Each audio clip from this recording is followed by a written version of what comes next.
District head quarter واشوق کے واحد boys higher secondary school بنیادی سہولت سے محروم۔ واشوق عوام اور سماجی حلقوں کا کہنا ہے کہ محکمہ ایجوکیشن اور محکمہ B&R کی کرپشن نے تعلیمی ادارے کو بھی نہیں بخشا۔ 3 سال گزرنے کے باوجود اسکول کے واش رومز کا بھی کام مکمل نہ ہو سکا، جس کے باعث اسکول کے ٹیچرز اور طلبہ مشکلات سے دوچار ہیں۔ 2 سال قبل تعمیر ہونے والے 4 کمروں کے دروازے تاحال نہیں لگائے گئے۔ شدید گرمی میں اسکول میں بجلی کا بھی نظام موجود نہیں۔ سینکڑوں بچے گرمی میں تعلیم حاصل کرنے پر مجبور ہو چکے ہیں۔ اسکول انتظامیہ کے مطابق گزشتہ سال اسکول کی ریپیئرنگ کی ذمہ داری ایک نامی گرامی ٹھیکیدار کو سونپی گئی تھی اور ایکسین B&R نے اسکول میں بجلی کی بحالی کا دعویٰ کیا تھا، لیکن آج تک اسکول کی بجلی بحال نہ ہو سکی۔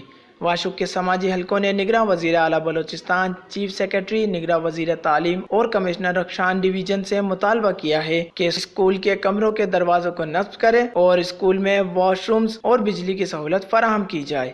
وش نیوز، واشوق۔